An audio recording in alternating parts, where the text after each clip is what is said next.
시편 77편 1절에서 12절까지 한 절씩 교독해서 읽겠습니다. 내가 내 음성으로 하나님께 부르짖으리니 내 음성으로 하나님께 부르짖으면 내게 귀를 기울이시리로다.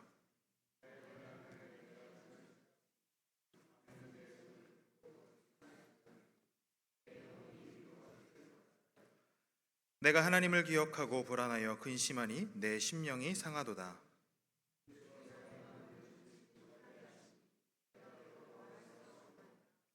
내가 옛날 곧 지나간 세월을 생각하여 싸우며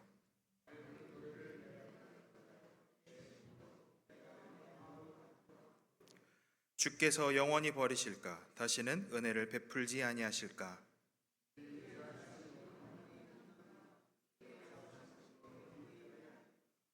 하나님이 그가 베푸실 은혜를 잊으셨는가? 노하심으로 그가 베푸실 긍휼을 그치셨는가 하였나이다.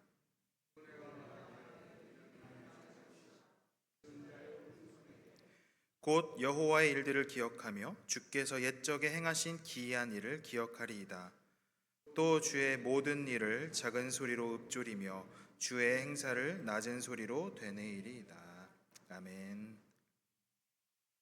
사람들은 세상을 살아가다 보면 이제 자신에게 있는 환경에 많은 영향을 받고 살아가게 됩니다. 그래서 내 주변에 있는 환경들이 변하게 되거나 이러한 일을 하게 되면 이제 그로 인해서 어렵기도 하고 아니면 스트레스를 많이 받는 그러한 일들이 우리의 삶 가운데 있습니다. 그래서 뭐 몸에 갑작스러운 질병이 생긴다거나 아니면 이사를 한다거나 이러한 일들이 많은 이제 사람들로 인해서 스트레스를 받는 일이 일어나게 됩니다. 근데 이 스트레스를 잘 해소하면 좋은데 문제는 이제 스트레스가 너무 많이 몰려 있거나 계속 쌓이게 되면 그로 인해서 우리 안에 또 이제 그 스트레스로 인해서 몸에 뭐 건강을 해친다거나 아니면 정신적으로 많이 힘들다거나 이러한 것으로 또 많이 나타나게 됩니다. 그런데 이렇게 뭐 우리의 육체적인 것에만 부정적인 영향을 끼치는 것이 아니라 이러한 여러 어려움들, 고난들, 스트레스는 우리의 신앙까지도 믿음까지도 흔들어 놓는 아주 부정적인 역할을 하게 됩니다. 그래서 그렇게 이제 부정적인 것들이 힘든 일들이 우리 안에 계속해서 쌓이다 보면 점점점 우리의 신앙이 피폐해져가는, 점점 하나님을 찾는데 하나님으로부터 오는 은혜를 갈망하기보다는 원망의 말들이 많이 나오게 됩니다. 그러면서 하나님께서는 과연 나와 함께 하시는가? 내 기도를 들으시는가? 나를 도우시는가? 라는 이러한 생각들이 우리에게 사로잡히게 됩니다. 그렇게 계속해서 그러한 생각에 사로잡혀서 살아가다 보면 우리의 신앙은 점점점 하나님을 떠나 살아가는, 하나님으로부터 멀어지는 삶을 살아가게 됩니다. 그런데 오늘 우리가 읽은 이 말씀 시편 77편의 말씀에서도 또한 그러한 상황 가운데 놓여진 한 사람이 등장을 하게 되는데 어떻게 그 사람은 그러한 어려운 상황, 정말 믿음이 흔들리고 있는 상황에서 어떻게 그가 다시 하나님께로 돌아갈 수 있었는지, 믿음의 삶으로 돌아갈 수 있었는지 함께 보도록 하겠습니다. 오늘 말씀 시편 77편의 저자를 보면 그가 환난 가운데 놓여 있는 상황이다라는 것을 볼 수 있습니다.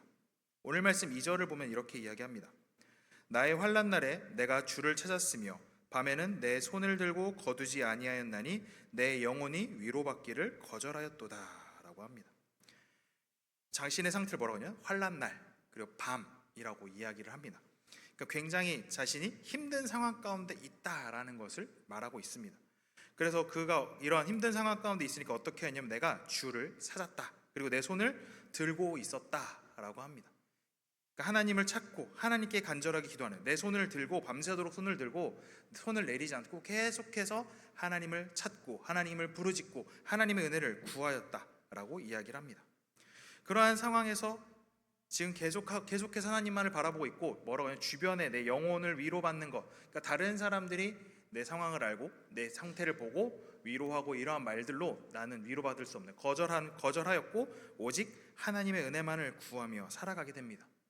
근데 문제는 뭐냐면 하나님께 간절하게 기도하고 주를 찾고 밤새도록 손을 들고 하나님께 간절하게 기도했지만 하나님께서 응답하지 않으셨고 하나님께서 대답하지 않으시고 그 문제도 해결해 주지 않으셨다라는 겁니다.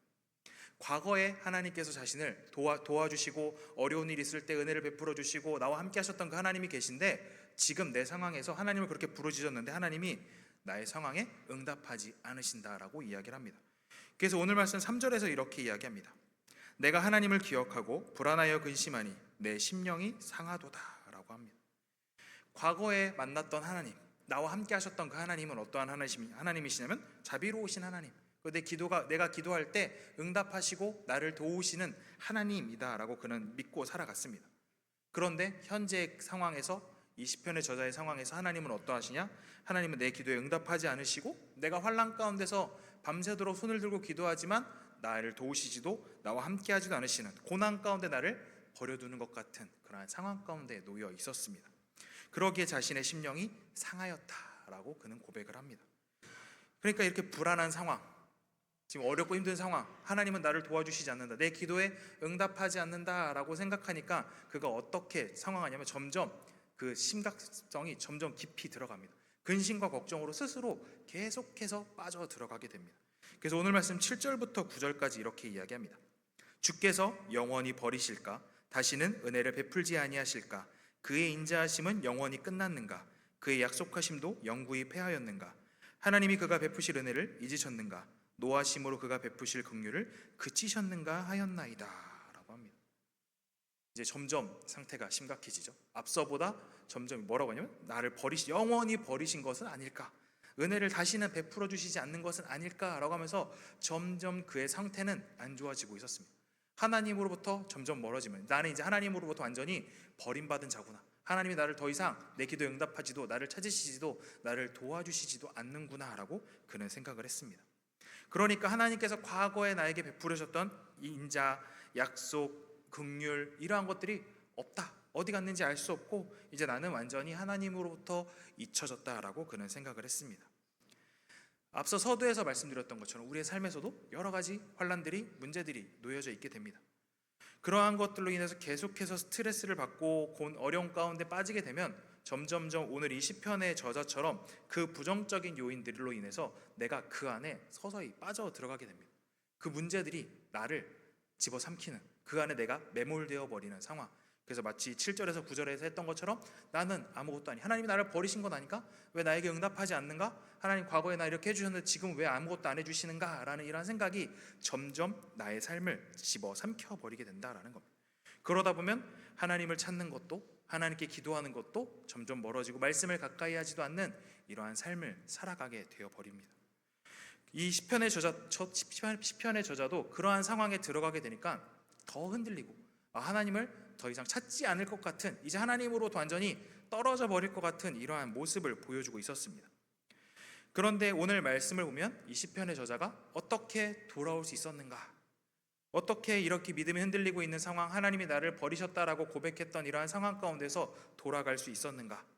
그는 왜 하나님께서 나를 도와주시지 않는가, 왜 나를 버려두셨는가 라는 질문에서 멈추지 않고 계속해서 그는 자신을 돌아보는, 그리고 그 생각을 바꾸게 되는 모습을 보여줍니다. 그러면서 이 시편의 저자가 10절에서부터 그의 생각을 바꾸게 됩니다. 10절에서 뭐라고 하냐면 내가 말하기를 이는 나의 잘못이라 지존자의 오른손에 해 라고 이야기를 하는데, 좀 말이 어려워서 세번역 성경에서는 이렇게 이야기합니다. 오늘 말씀 10절 세번역 성경에서 이렇게 이야기하는데요, 그때 나는 또 이르기를 가장 높으신 분께서 그 오른손으로 일하시던 때 나는 그때를 사모합니다 하였습니다 라고 합니다. 뭐라고 하냐면 하나님께서, 그 가장 높으신 분, 하나님께서 오른손으로 일하시던 때라고 이야기합니다. 보통 성경에서 오른손이라고, 하나님의 오른손이라고 이야기하는 건 하나님의 능력, 권능을 이야기를 하는데, 하나님의 능력으로 나를 도우시던 그때, 나와 함께 하시고 나에게 은혜 베풀어 주시고 나를 어려운 상황에서 건져 주시고 했던 그러한 상황을 내가 기억하겠다, 그때를 내가 사모한다 라고 이야기를 합니다. 하나님께서 처음에 뭐라고요? 하나님께서 나에게 과거에 응답해 주시고 나를 도와주시고 나와 함께 해주셨는데 왜 지금은 하지 않는가 라고 했던 이 시편의 저자는 뭐라고 하냐면 그때 하나님께서 베풀어 주셨던 그 은혜, 그때를, 그 나를, 그 능력을 내가 사모한다 라고 이야기를 합니다. 그래서 자신이 11절에서부터 계속 뭐라고 하냐면 여호와의 일들, 옛적에 행하신 기이한 일, 주의 모든 일, 주의 행사, 이러한 것들을 내가 기억하고 읊조리고 되뇌이겠다라고 하였습니다.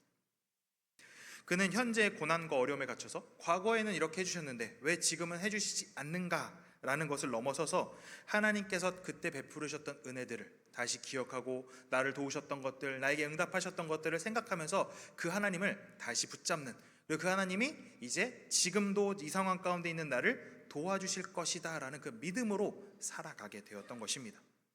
그렇기 때문에 그는 근심하고 불안하고 두려워하는 것을 넘어서서 그 은혜를 기억하는, 그리고 하나님을 바라보는, 또 도우실 하나님을 기대하고 소망하는 삶을 살아가게 되었던 것입니다. 그러면서 그는 지금도 내가 살아갈 힘을 얻는 것, 하나님을 향하여 부르짖고 하나님께 간절하게 기도하는 것이 그가 해야 할 일이다라는 것을 깨닫게 되었습니다. 그래서 오늘 이렇게 고백합니다. 오늘 말씀 1절을 보면 내가 내 음성으로 하나님께 부르짖으리니 내 음성으로 하나님께 부르짖으면 내게 귀를 기울이시리로다 라고 합니다.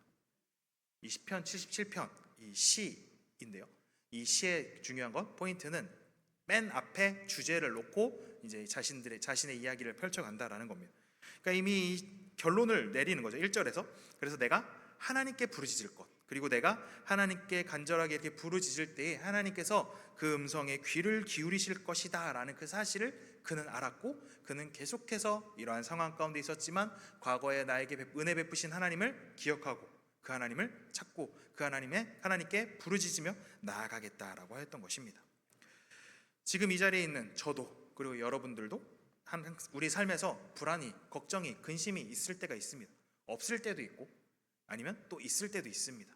사람의 기분이 항상 좋은 사람이 있는 것도 아니고 항상 슬픈 상황에 있는 사람도 없습니다. 좋을 때도 있고 슬플 때도 있는, 희노애락이 다 있는 삶을 살아가는데, 즐겁고 기쁠 때에는 좋습니다. 모든 것이 좋고 모든 것이 기쁘고 하나님의 은혜가 충만하면 어렵고 힘든 일이 와도 하나님을 찬양하고 하나님을 의지하고 하나님이 도우실 것이다라고 살아가지만, 어느 순간 나의 믿음이 좀 내려가기 시작을 하면 이런 어려운 상황들로 인하여 하나님을 즐거웠던 때, 은혜가 넘치던 때에는 하나님을 찾았지만 그때에는 하나님을 찾기보다는 우울해하고 원망하고 불평하는 일들이 우리 앞에 놓이게 될 수 있습니다. 오늘 시편의 이 저자처럼 우리의 삶에서 어려운 일이 닥쳐왔을 때 왜 하나님은 그때는 나를 도와주시고 나와 함께 해주셨는데 나 이제 더 이상 하나님께 버림받은 게 아닌가? 하나님은 내게 응답하시지 않는 것 아닐까? 라고 하는 그러한 생각에 매몰되어서는 안 된다라는 것입니다. 왜냐하면 하나님께서는 늘 언제나 어느 순간에도 우리와 함께 하시며 우리의 음성에 귀 기울이시고 우리를 눈동자와 같이 지켜보고 계신다라는 그 사실을 우리는 기억해야 할 것입니다. 우리는 하나님께서 과거에 우리에게 베풀어 주셨던 그 은혜들, 그것들을 기억하며 살아가야 합니다. 근데 문제는 우리가 살다 보면 과거의 일들이 과거로 흘려보내게 됩니다. 그래서 문제는 내 눈앞에 놓인 것들이 가장 큰 것처럼, 가장 어려운 것처럼 생각을 하게 됩니다. 저도 옛날에 이제 파트 전도사도 하고 막 이렇게 하면서 중고등부를 하게 되면, 중고등부에서 가장 까다로운 친구들이 누구냐면 고3입니다. 왠지 대충 아시죠? 집에서도 이제 고3이 딱 생기면 어떻게 돼요? 집안 분위기가 싸늘하게 얼어붙어요. 이 고3에게 모든 것을 이제 맞춰줘야 되잖아요. 저는 고3 때 잘 놀아서 잘 안 맞춰주셨지만 저는 이렇게 살았지만, 교회에서도 가정에서도 고3이면 굉장히 잘 이렇게 합니다. 고3이 되다 보면 이 문제는 뭐냐면, 고3에게 모든 것을 맞추어 가다 보면 고3들은 이 상황 가운데서 자유롭지 못합니다. 주변에 있는 부모님들이 교회를 나오지 말라고 하기도 하고, 아니면 공부가 최고야 라고 이야기를 합니다. 그렇게 하다 보면, 그 상황에 하다 보면 고3들은 잠깐 어렵고 힘들고 하면 신앙이 너무나도 쉽게 흔들립니다. 왜냐하면 주변의 상황이 나를 너무나도 크게 압박하기 때문에 공부가 안 되거나 모의고사를 못 보거나 내가 대학에 갈지 못 갈지 이러한 상황 가운데서 믿음이 너무나도 쉽게 흔들린다라는 것을 많이 경험했습니다. 저도 이제 신대원을 준비하면서 믿음이 흔들리진 않았는데 굉장히 주변의 상황들이 저를 어렵게 하는 상황들이 많이 있었습니다. 그러한 상황에서도 제가 생각했던 건, 하나님께서 지금까지 제가 신학을 해오도록 계속해서 인도해 오셨던 그 은혜들을 기억하면서 이겨냈습니다. 사실 제가 아까 말씀드렸던 것처럼 공부를 열심히 하는 스타일은 아니었어요. 공부를 밤새 하고, 고3 때도 잘 잤거든요. 일찍 자고 일찍 일어나지 않아 일찍 자고 했는데 공부를 하지 않았지만 하나님께서 어떻게 은혜로 이렇게 잘 저를 이끌어 오셨고, 제가 이 길을 가도록 계속해서 저의 가는 길들을 하나님께서 이끌어 가시는 것을 경험했고, 또 이 신대원을 준비하면서도 그러한 상황에서도 하나님께서 나와 함께 하신다라는 그 사실을 굳게 믿고 살아갔습니다. 우리의 과거에 있었던 상황들을 흘러보내지만 그 은혜를 우리는 결코 놓쳐서는 안 된다라는 겁니다. 하나님께서 우리에게 베풀어 주셨던 은혜들, 과거에 나를 도우시고 응답하셨던 그 하나님께서는 지금도 우리와 함께 하시고 지금도 나의 기도에 응답하신다라는 그 사실, 그리고 앞으로도 나와 함께 하시고 나를 도우시고 나의 가야 할 길을 밝히 보여주신다라는 그 사실을 우리는 기억하며 살아가야 합니다. 그러한 상황을 기억하지 못하고 살아가게 되면 결국 그 내 걱정, 내 근심, 내 눈앞에 놓인 문제들에 인하여 매몰되어 살아가게 된다라는 겁니다. 우리는 우리의 생각을, 우리의 시선을 내 앞에 놓인 문제들, 내 앞에 있는 걱정들, 그것들을 바라보는 것이 아니라 나를 도우셨던 그 하나님, 그 하나님께서 지금도 나와 함께 하신다라는 그 사실, 하나님의 때에 하나님의 방법으로 응답하실 것이다라는 그 사실을 가지고 믿음으로 담대히 살아가는 우리가 되기를 간절히 소망합니다. 출애굽을 하고 광야에 생활을 하던 이스라엘 백성들을 하나님은 계속해서 그들을 인도하셨습니다. 그래서 홍해를 가르시기도 하고 또 10가지 재앙으로 그들을 인도하셨고 만나와 메추라기를 주시고 이러한 일들을 통해서 많은 문제들을 해결해 주시면서 이제 가데스 바네아까지 오게 되었습니다. 그런데 결국에는 우리가 잘 아는 것처럼 이제 12명의 정탐꾼 중에서 10명이 반대를 하였고 이스라엘 백성들이 모세와 또 여호수아와 갈렙을 죽이고 다시 새로운 지휘관을 세워서 다시 애굽으로 돌아가자라는 일들을 하면서 그들이 40년의 광야의 방황을 시작을 하게 됩니다. 그때 그들이 이 애굽에서부터 나와서 가데스 바네아에 올 때까지 불과 몇 달 걸리지 않았습니다. 그러니까 하나님께서 그들을 인도하셨던 그 은혜들, 정말 초자연적이라고 표현할 수밖에 없는 많은 일들을 하나님께서 보여주셨고 하나님께서 그들을 인도해 오셨는데, 그리고 많은 대적들로부터 하나님께서 구원도 해주셨는데 그들은 그 은혜들을 잊어버린 채 눈앞에 놓인 문제, 그들의 그 땅에 있는 사람들은 너무나도 크고 우리는 그에 비하면 정말 메뚜기와 같다라고 했던 그러한 상황 가운데 있었던 그 앞에 놓인 문제만 바라보면서 하나님을 잊고 하나님의 은혜를 잊고 결국 그들은 불순종의 길을 따라가게 되었던 것입니다. 우리는 우리 앞에 놓인 상황들 가운데 우리의 시선을 시편의 저자처럼 상황을 뒤돌아보고 그 너머에 있는 하나님의 은혜를 바라보며 하나님을 의지하며 살아갈 것인가, 아니면 출애굽을 해서 가데스 바네아 앞에 있었던 이스라엘 백성들처럼 내 눈앞에 놓인 문제들 앞에 좌절하며 낭망하며 살아갈 것인가, 우리는 돌아보아야 합니다. 하나님께서 우리에게 원하시는 것, 하나님은 늘 예나 지금이나 앞으로도 계속해서 우리와 함께 하신다라는 그 사실을 우리가 잊지 않고 살아가기를 원하십니다. 하나님은 지금도 우리와 함께 하시며 우리가 하는 그 기도의 소리를 분명히 들으시고 응답하실 것을 믿고 살아가시기를 바랍니다. 하나님은 늘 함께 하시는 하나님, 우리와 함께 하시는, 우리를 너무나도 사랑하시는 그 하나님이다라는 것을 우리는 깨닫고 살아가야 합니다. 우리의 마음을 아시는 그 주님을 오늘도 늘 기억하면서 우리가 기도할 때 내 앞에 놓인 문제들 때문에 좌절하고 낭망하는 것이 아니라 하나님께서 과거에도 나를 지금까지 안전하게 인도하시고 나와 함께 하시고 나를 도우셨던 그 하나님의 은혜를 기억하면서 주님, 지금도 나와 함께 하실 것을, 그리고 내 앞에 놓인 문제들을 해결해 주실 것을, 그리고 나와 앞으로도 계속해서 함께 하실 것을 믿고 살아가겠다라고 늘 고백하며 다짐하며 살아가는 우리가 되기를 간절히 소망합니다. 이러한 믿음이 흔들리지 않는 그러한 사람, 믿음으로 굳건하게 오직 주님만을 바라보며 주님만을 붙들며 믿음 가운데 살아가는 우리의 모든 삶이 되기를 주님의 이름으로 축복합니다. 우리 함께 이 시간 기도할 텐데 우리 찬양하고 기도하도록 하겠습니다. 오늘 찬양할 때 은혜 아니면 살아갈 수가 없네, 호흡마저도 다 주의 것이니, 우리에게 베푸신 은혜가 다 하나님께 있음을 믿음으로 함께 고백하며 찬양하며 나아갑시다.